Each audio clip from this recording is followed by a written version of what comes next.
My name is Ethan Bells. I was 35 years old, standing on the precipice of a life I'd spent 15 years clawing toward a multi-million-dollar signing bonus for a 3-album deal with Atlantic Records. The triumph was sweet, but the bitterness underneath was the true fuel of my success. The bitterness had a name, the Gibson J200. The story of the J200 began in Nashville, Tennessee, in the dilapidated 2-story craftsman house where I grew up. My parents, Frank and Carol Bell, were fundamentally good people, but chronically disastrously bad with money. Frank worked construction.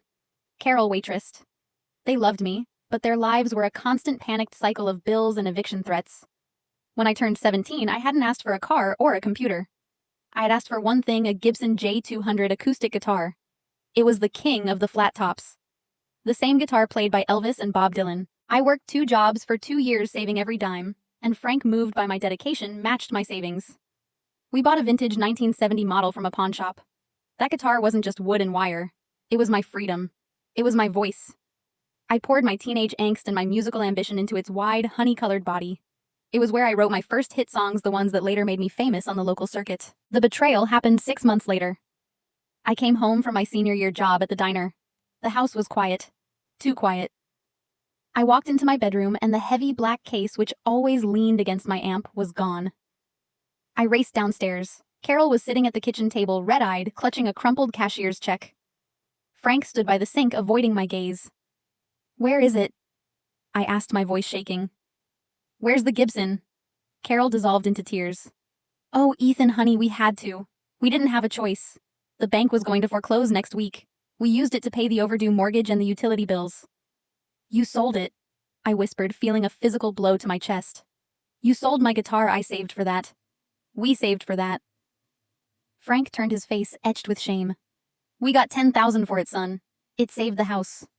We'll buy you a new one, a better one, when we get back on our feet." I looked around this small, shabby house, the house they were always scrambling to save, always putting possessions ahead of responsibility.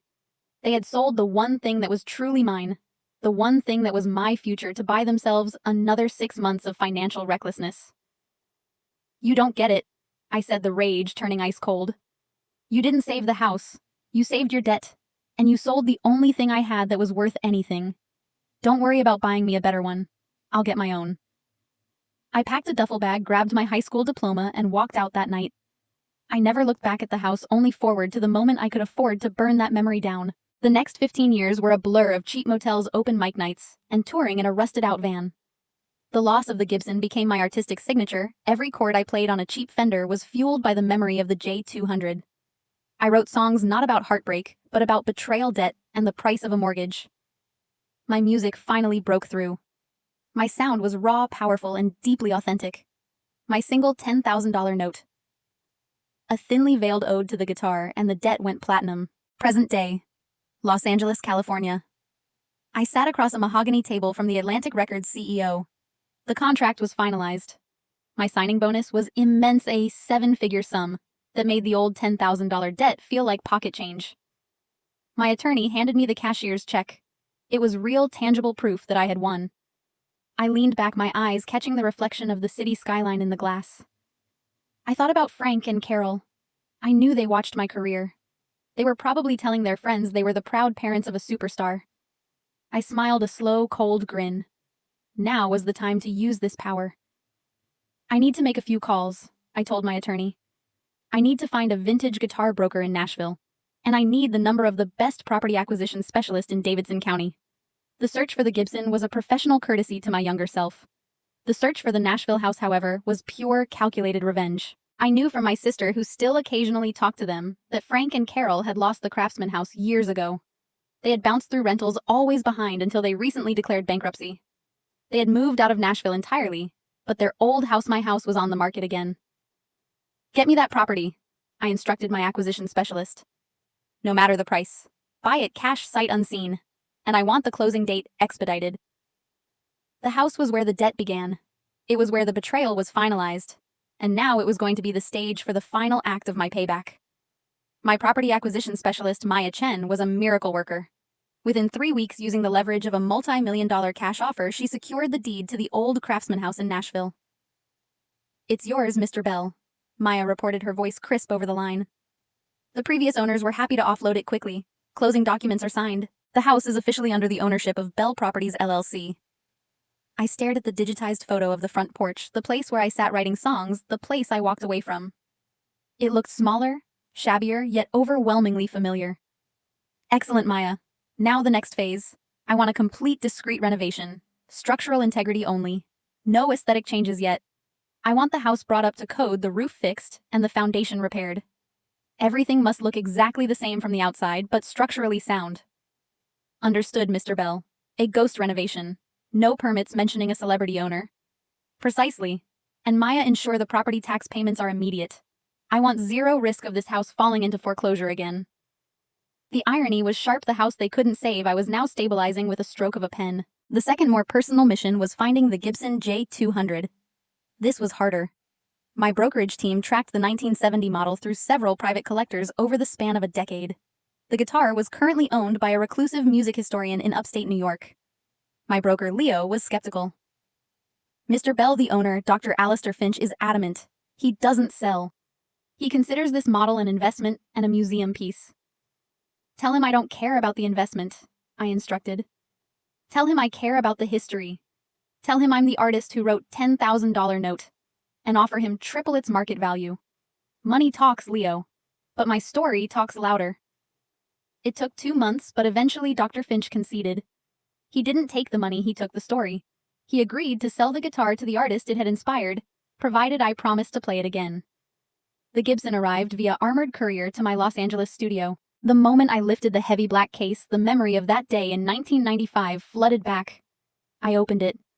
The maple body glowed, honey gold, pristine and perfect, just as I remembered. It smelled faintly of old leather and lacquer.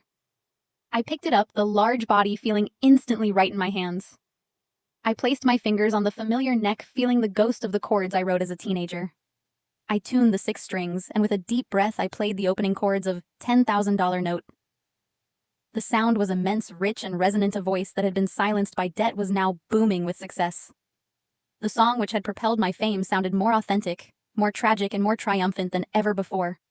The circle was closed. The guitar was home. 6 months later. Nashville. TN. The renovation of the Craftsman house was complete. It was structurally sound, impeccably maintained, yet looked exactly like the aging house Frank and Carol had left behind. My twin engines of revenge, the house and the guitar, were ready. I finalized the final part of my plan, the public appearance. I was returning to Nashville for the first time in 15 years to headline the legendary Ryman Auditorium, a show that sold out in minutes. I contacted my sister Chloe, who worked as a teacher in a different part of the state. She was the only link I maintained to my old life, and she was the key to this final reveal. "Ethan, I can't believe you're coming home," Chloe said, her voice full of excitement. "Mom and Dad are still talking about your Da Vinci medal win, telling everyone they inspired you." "They did inspire me," I said dryly. "And I'm going to thank them publicly. I want them at the Ryman show. VIP seats. Tell them it's mandatory, a requirement for being proud parents." "They'll be ecstatic," Chloe confirmed. "They've been living hand to mouth since their last rental fell through. They're staying in an extended stay motel near the highway, now barely making ends meet." "Good. Now here's your role, Chloe. I need you to convince them to meet me the day after the Ryman show Sunday morning. Tell them I want to surprise them with a big gift, a financial settlement for the pain they caused." "A settlement? Ethan, are you serious? You're going to forgive them?" Chloe sounded hopeful, confusing my strategy for reconciliation. "I'm serious about the settlement," I affirmed. "Tell them to meet me at a specific address, 1240 Willow Creek Lane."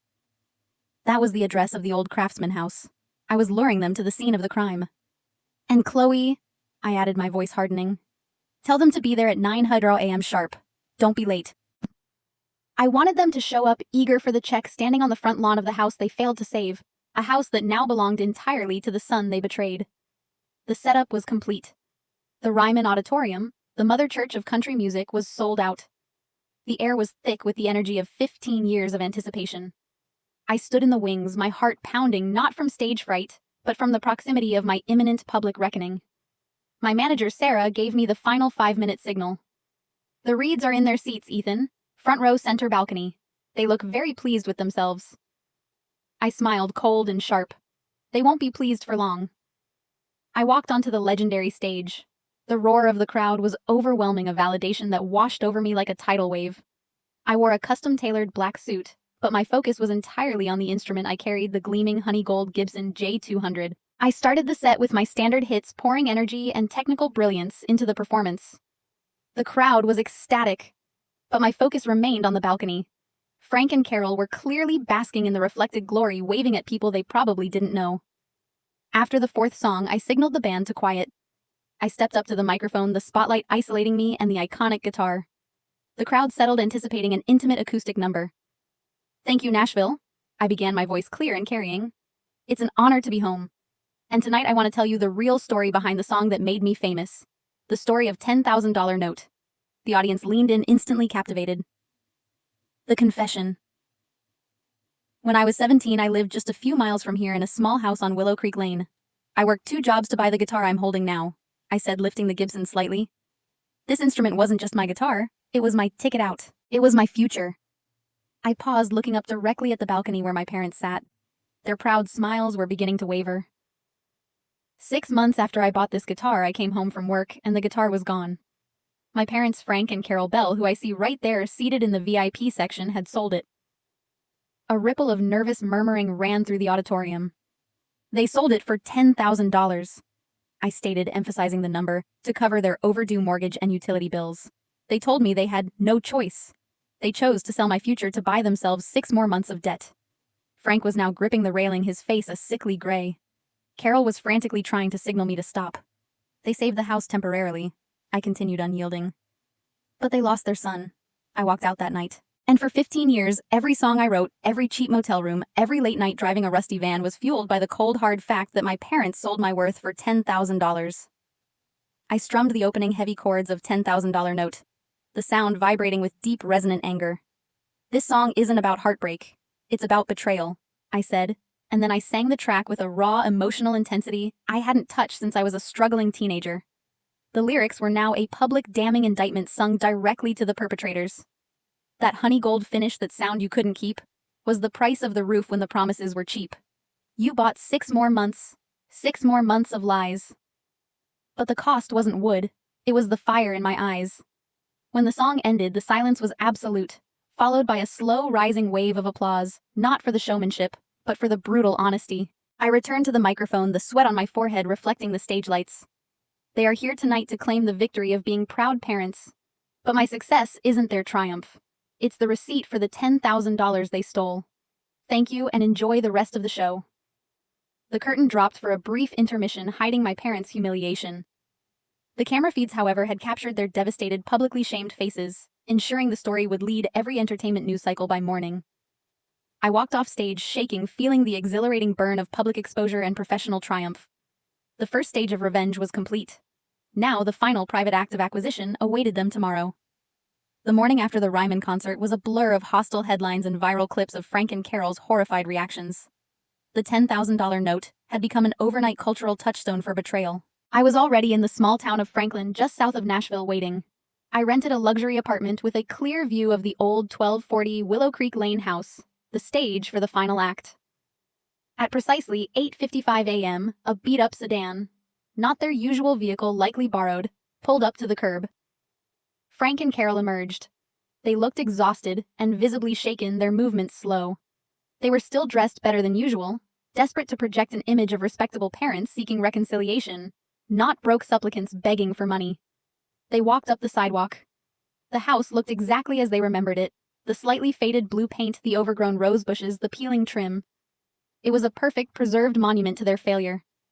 They stood on the front porch. Frank nervously ran a hand over the rough wooden railing. "He's late," Carol muttered, adjusting her jacket, her voice thin. "He did that on purpose, dragging us here." "He said a settlement, Carol," Frank whispered, trying to sound optimistic. "He's rich. If he gives us just a fraction of that money, we can buy the house back. We can fix this." The irony was painful. They were standing on a structurally sound house, entirely repaired and paid for, yearning to buy it back from the brink of foreclosure, a brink that no longer existed. At 9:05 a.m., I stepped out of a sleek black SUV parked down the street, accompanied only by my attorney, Maya Chen, who held a thin briefcase. I walked toward the porch, slowly taking my time. "Good morning, Frank. Carol." I greeted them, my voice flat. Carol rushed forward, tears immediately springing to her eyes, ready with the prepared performance of a contrite mother. Ethan, my boy. We are so sorry about the show about what you said. It was harsh, but we know you're angry. We just need to talk privately about the real pain we caused you and how we can fix things. She reached for me, but I took a deliberate step back, maintaining the physical distance I had kept for 15 years. We aren't here to talk about your pain, Carol, I said. We're here to talk about the settlement I promised. Frank, seeing the briefcase, beamed. We appreciate it, son. Truly. We know you're the bigger person. I am the bigger person. I agreed, the words carrying the weight of my multi-million-dollar career. I'm the person who paid for this. I turned to Maya. Maya, please present the documents. Maya opened the briefcase and pulled out a single embossed document, the final closing statement for 1240 Willow Creek Lane.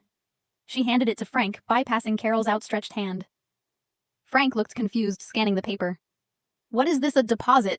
He stammered. A down payment. Frank's face drained of color as he reached the buyer's name on the document, Bell Properties LLC. The house was sold, Frank, I explained, my voice dropping to a surgical whisper. It went into foreclosure again 2 years ago. The people who owned it last sold it cash full price to me. Frank's eyes were wide with disbelief, then panic. You bought the house. Why? Why didn't you tell us?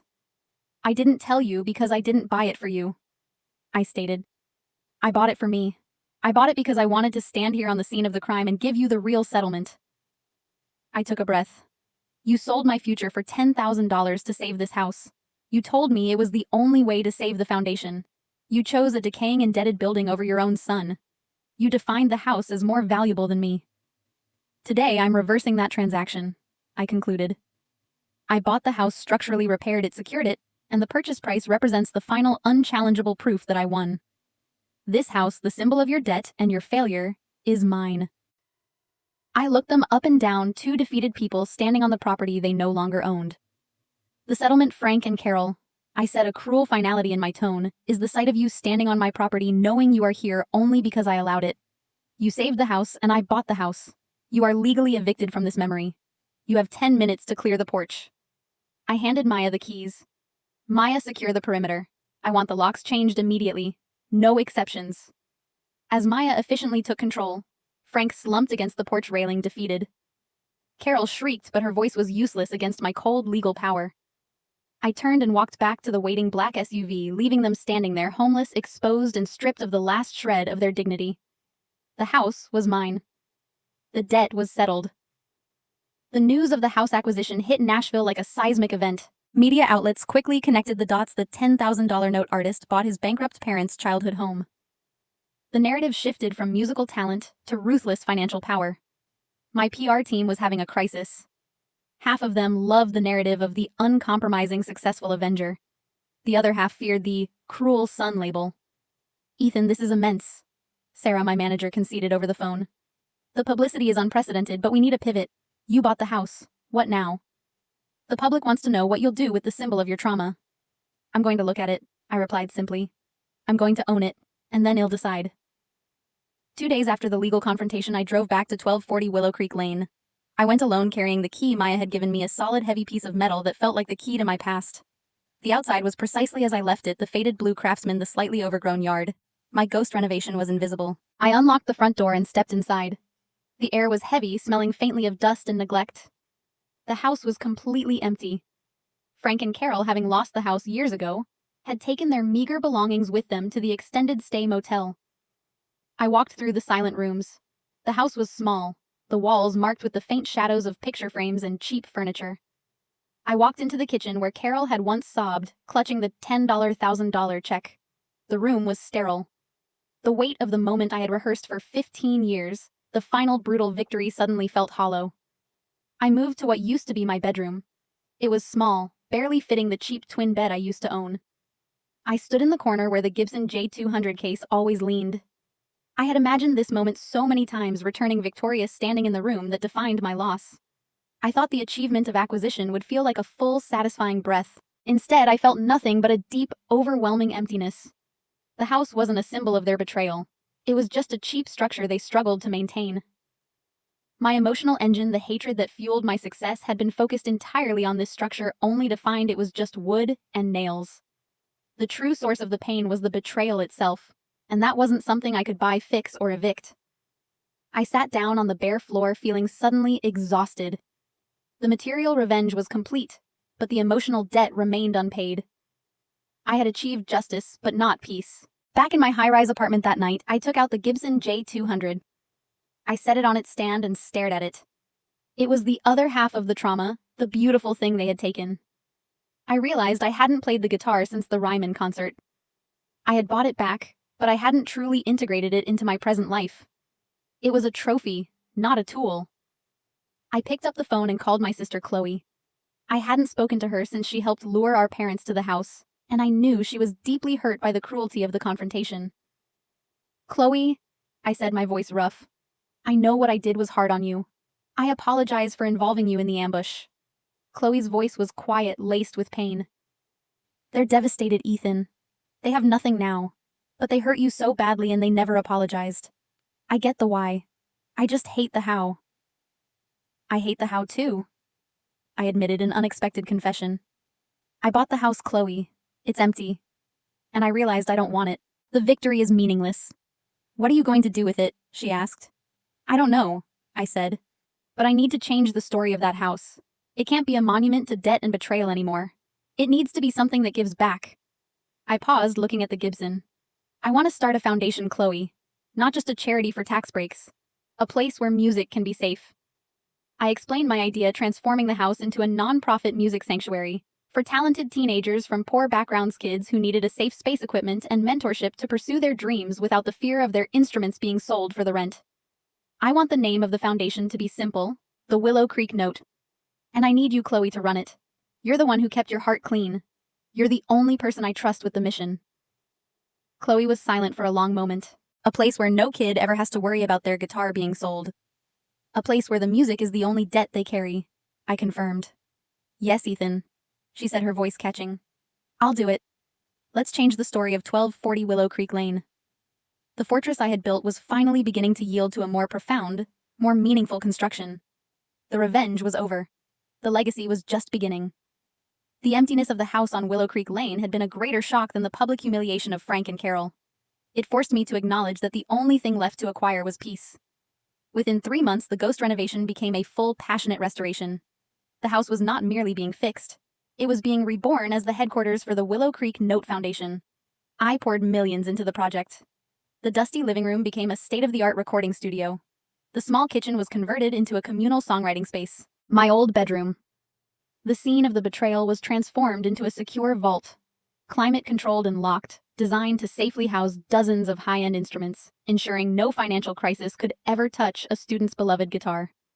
Chloe, radiant with purpose, quit her teaching job and dove into the project. She handled the nonprofit work, focusing on finding kids who had the talent, but lacked the stability I was denied. "The waiting list is huge, Ethan," Chloe reported during a site visit, her eyes shining. "These kids just need a safe space to create. We're going to change lives here." "Good," I said, running my hand over the soundproofing in the new recording booth. "We are building a failsafe against debt." My personal life was intertwined with the project. I moved back to Nashville, buying a discreet home nearby. The Gibson J200, which had been a trophy of vengeance, now sat in the new recording studio, ready to be used as a teaching tool. I had finally learned how to play the guitar for something, not against someone. The media narrative, fueled by Sarah, pivoted beautifully. The cruel son became the generous founder, turning the story of personal trauma into a massive philanthropic win. The announcement of the foundation overshadowed the drama of the house purchase. However, Frank and Carol's lingering resentment threatened to spoil the hard-earned peace. They were still staying at the extended stay motel, and through a series of thinly veiled emails to my manager, they began complaining. "They're demanding visitation rights to the house," Sarah informed me, rolling her eyes. "They claim they deserve to see the renovations because it's still our family home. And they've started talking to a tabloid, trying to spin the story that I am exploiting their grief for PR." I knew this maneuver. They were trying to leverage my public desire for a clean, philanthropic image into another payday, or at least access to the house. This time, I wouldn't use ambush or cruelty. I used the cold, clean finality of the law. I instructed my attorney, Maya, to draft a severe, non-negotiable legal document, a final cease and desist order. The document was short and brutal, referencing the signed final deed and the settlement agreement. It stated that Frank and Carol had relinquished all legal, financial, and emotional claim to the property, and to me, 15 years ago. The Willow Creek Note Foundation is a legal entity dedicated to helping vulnerable children, the document concluded.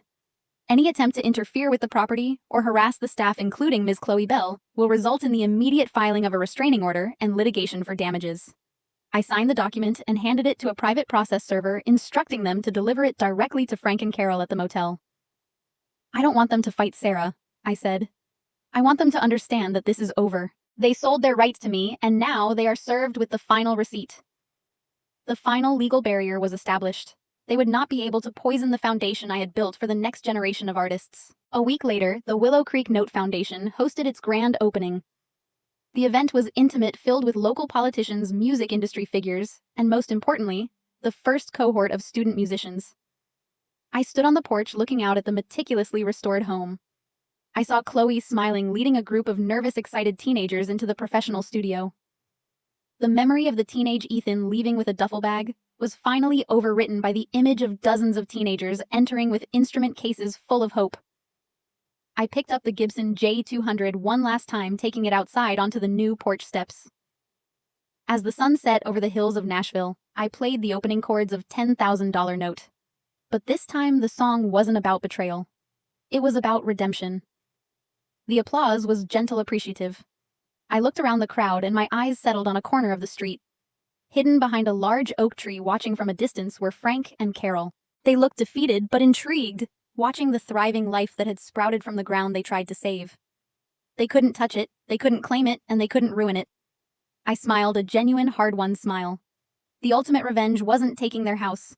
It was turning their debt into an indestructible legacy of music and hope. The launch of the Willow Creek Note Foundation was a professional and public triumph, but my real work had just begun. The foundation wasn't just a place to store instruments. It was a place to teach the fundamental principle of my life: resilience through art. I committed every Tuesday afternoon to mentoring the students. I wasn't teaching them rock star tricks. I was teaching them the discipline of creation, the same discipline that saved me. One student, a 16-year-old girl named Lana, quickly became my focus. She was immensely talented, playing a soulful blend of blues and folk on a borrowed dreadnought. Like me, she carried a chip on her shoulder. Her parents, facing addiction issues, had lost their home, and she was bouncing between relatives, always fearing the next move. Lana treated every kind gesture with suspicion, pushing away assistance. She was building her own fortress. During one session, she showed me a song she was struggling with. It was technically brilliant, but emotionally hollow. "Lana, the notes are perfect," I observed, setting down the Gibson J200. "But the song sounds guarded. Who are you singing to?" "The wall," she muttered, not looking up. "I write music to keep everything out. If it doesn't matter, they can't take it." Her words were a stark echo of my 17-year-old self. "That's a lie," I said, my voice gentle but firm. "You wrote that music because it did matter. The Gibson was stolen from me, and for 15 years I wrote music to fuel my anger. It made me rich, but it didn't make me free." I picked up her borrowed dreadnought. When you write music to keep people out, you eventually lock yourself in. You have to open the songs. You have to risk giving them a heartbeat, even if someone might crush it. Lana finally looked up, her eyes wide. "How do you know that feeling?" "Because this house where you are now was the physical center of my trauma," I confessed, leaning in. "My parents sold my J200 to save this house. I bought this house back to get revenge. But the moment I stood in my empty bedroom, I realized the house was just an object. The empty space was inside me." I gestured around the renovated recording studio. The only thing that fixed the empty space was filling it with safe music. Your music, Lana, and the music of every kid who comes through this door. We built this foundation to prove that your art is safe. It cannot be sold for debt. The weight of my confession was enormous. I had told the details of the betrayal publicly, but I had never before shared the emptiness of the aftermath. It was the first time I had truly allowed vulnerability to enter my fortress. Lana finally nodded, tears welling up. "It feels dangerous to let anyone see what matters." "That's the risk of greatness," I replied. "But here we take that risk together." My personal breakthrough with Lana mirrored the tentative deepening of my relationship with Chloe. We were having dinner one evening in the communal kitchen, surrounded by guitars and sheet music. "You know, Mom and Dad drive by sometimes," Chloe said quietly, pouring coffee. "I see them slow down at the end of Willow Creek Lane. They don't stop, but they look." "Let them look," I said without malice. "They can watch the legacy of their mistake." The way you talk about it now, it's different, Chloe mused. You don't talk about the money anymore. You talk about the kids. The revenge made you rich, but the foundation made you human again. I think the foundation is the only way I could ever truly forgive myself for having all that anger, I admitted. I realized I spent 15 years trying to punish them for their poor choices instead of rewarding the people who helped me. I reached across the table. Speaking of which, I need to thank you, Chloe. You stayed here. You kept the small house in the big city from falling apart. You are the emotional foundation of this whole place. I'm just glad you finally came home, Chloe said, squeezing my hand. For the first time since I left Nashville as a teenager, I felt truly home, not just in the town, but in myself. The pursuit of revenge had been a violent, necessary journey, but the discovery of purpose, stability, and chosen connection was the final destination. My life was no longer about settling a $10,000 debt. It was about building a permanent musical haven that would last long after the memory of Frank and Carol Bell had faded. The Willow Creek Note Foundation was a year old and thriving. The energy of the young musicians, their raw talent, and their fierce gratitude had fully overwritten the toxic memories of the house. I had achieved profound personal redemption by transforming the site of my greatest trauma into my greatest contribution. My own music had changed. After the intense emotional release of the Ryman concert, I found myself unable to write songs driven by anger. My new album, written entirely in the new Willow Creek recording studio, was about healing stability and the complex process of learning to trust. It was scheduled for release next spring. The new tracks are incredible, Ethan Sarah, my manager told me during a listening session. They have a depth the old work didn't. You've gone from being the angry artist to the wise observer. The angry artist needed a villain to write his best songs, I replied, looking out the studio window at the students practicing. The wise observer needs a foundation. The final step in my personal journey was to ensure the permanence of that foundation. My life had been built on the premise that systems fail, so I had to engineer a system that wouldn't. I met with my attorney, Maya Chen, to establish an ironclad legal structure for the foundation's future. I want to put the house and a substantial portion of my personal wealth into an irrevocable trust, I instructed. I want the governing documents to explicitly state that the mission is non-negotiable. It must always be a safe haven for young musicians in need. The Willow Creek Note must be protected from any financial or corporate pressures. That's standard, Ethan, Maya said, closing her notebook. But let's talk about the trustees. Who will guard the fortress when you step away? Chloe will be the director for life if she chooses, I said instantly.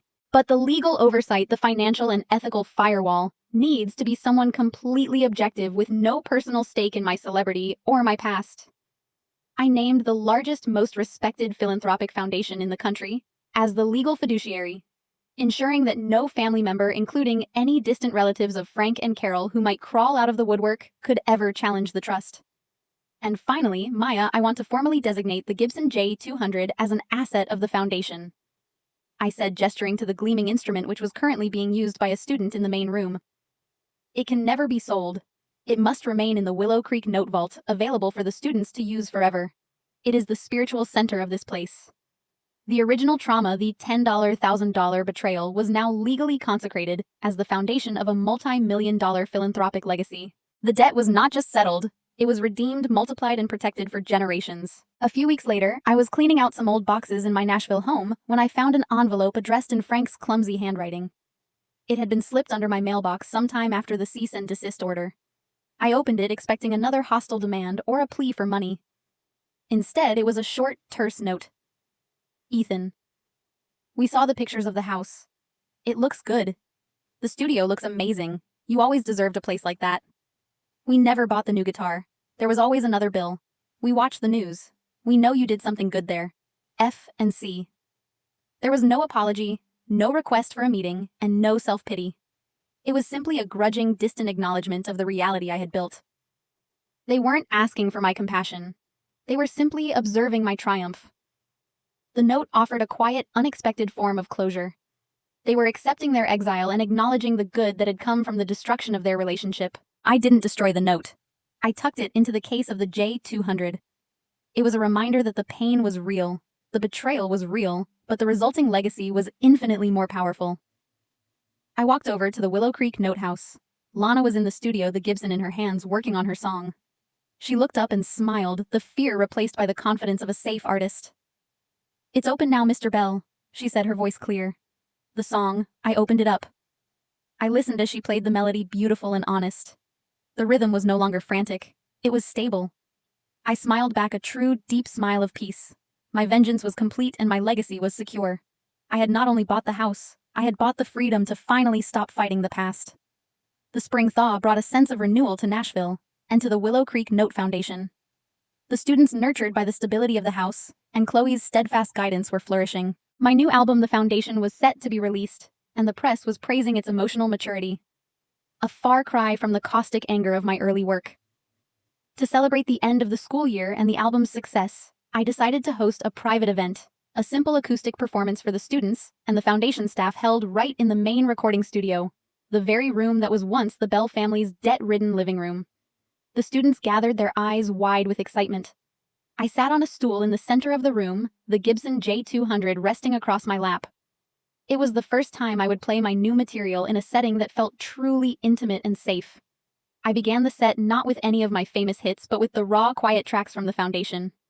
These were songs about finding stability after chaos, about recognizing the kindness of strangers, and about the profound difference between dependence and trust. I played a song called The Safe Chord, a melody that centered on the perfect resonant note that the J200 could produce, contrasting it with the shaky, dissonant chords of my early life. As I played, I watched Lana. Her defenses had completely dissolved. She was fully immersed in the music, no longer guarded, but openly inspired. She had found her safe space. The confession of a survivor. After the set, during a Q&A, Lana raised her hand. "Mr. Bell," she asked, her voice steady. "When you wrote $10,000 note, you said the guitar was your ticket out.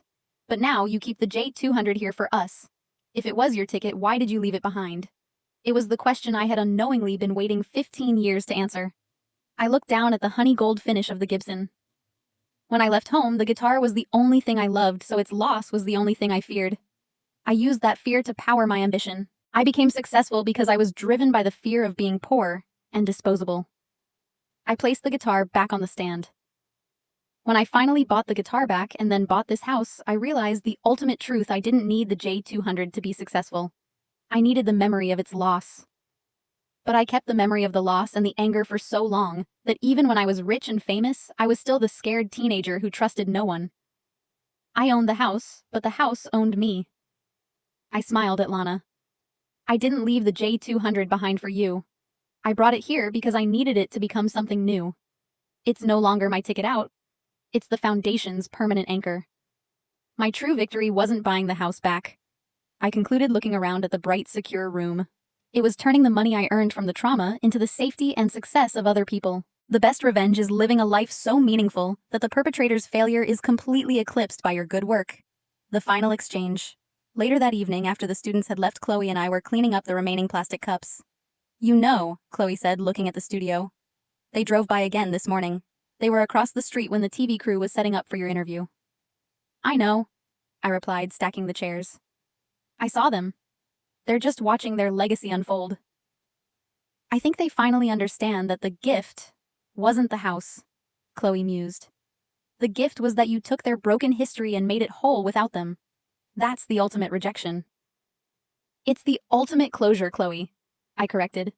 "They taught me that the most reliable system is the one you build yourself. I built the system, and now I'm using it to protect the people they were meant to protect. The debt is retired." I walked over to the secure vault that housed the foundation's valuable instruments. I picked up a simple, nondescript Fender Squier. The cheap guitar I bought immediately after leaving home, the one I wrote my early songs on. "I'm done with the revenge," I said, handing the Fender to Chloe. "I'm done fighting the past." "So what's next for the great Ethan Bell?" she asked, smiling. I picked up the Gibson, securing it in the vault. "I think I'll write a song about the kindness of a sister who stuck around. And then I think I'll take a proper vacation. The house is safe. The music is safe. I can finally stop being the soldier." 2 months after the final performance, I did something radical. I took a proper break. I rented a quiet cabin in the mountains of Big Sur, California, miles away from the demanding rhythm of Nashville and the echoing silence of the Willow Creek Note House. I was learning how to simply exist without a crisis to solve, or a trauma to avenge. I hiked. I read and I wrote. But for the first time, the music flowed purely from joy, not from necessity or anger. The foundation was in excellent hands. Chloe ran the daily operations with fierce, loving competence. The legal trust was established, the Gibson J200 was secured, and the students were thriving. The house was now fully detached from its painful history. One afternoon, a small stack of mail arrived, forwarded from my personal assistant. Among the usual fan mail and business documents was a plain, slightly worn postcard. It was a generic image of a dusty highway stretching through the Arizona desert. The back was covered in cramped joint handwriting I immediately recognized as Frank's and Carol's. It was addressed to Ethan Bell, the Willow Creek Note, Nashville, TN. I sat on the cabin porch, the scent of pine needles sharp in the air, and slowly read the final unexpected communication. Ethan, we know you are gone, Chloe told us. We see the kids go in and out. They look like you did when you first got the Gibson. Hopeful. We are staying in a small place near the highway. We're working. Not much, but enough. We wanted to say that the house looks beautiful. We never had the cash to fix the roof properly. You did it right. We saw a photo in the paper of you playing the J200. It still sounds like you. You never stop playing. This is the last note. We are finally done with the debt. Be safe. F and C. I read the postcard 3 times. It wasn't an apology. It wasn't a demand. It was a simple, factual observation signed with 2 initials that held no power over me anymore. They were acknowledging the completion of the circle. They were observing from a quiet distance the lasting success I had built, and the profound goodness that had resulted from their deepest failure. The debt they couldn't escape had finally been paid, not by me to them, but by me to the future, using the currency of my own resilience. I realized that the ultimate revenge wasn't the public humiliation or the legal ambush. The ultimate revenge was finding the capacity to heal myself so completely that their attempts at manipulation or reconciliation no longer mattered. They had lost the ability to hurt me, and in doing so, they had lost their last claim to my attention. I stood up, walked to the edge of the porch, and looked out over the vast, peaceful mountains. I didn't destroy the postcard. I placed it in my wallet, not as a source of anger, but as a marker of the final quiet peace I had achieved. The wound was scarred over strong and firm. I walked back inside, grabbed a cheap travel-sized acoustic guitar, and started working on a new melody. The chords were light, resolving easily. The engineer of vengeance had become the architect of redemption. I had bought the house, secured the guitar, and most importantly, saved the music for myself, and for those who needed it most. My story was no longer about the $10,000 debt of the past. It was about the infinite permanent foundation of the future.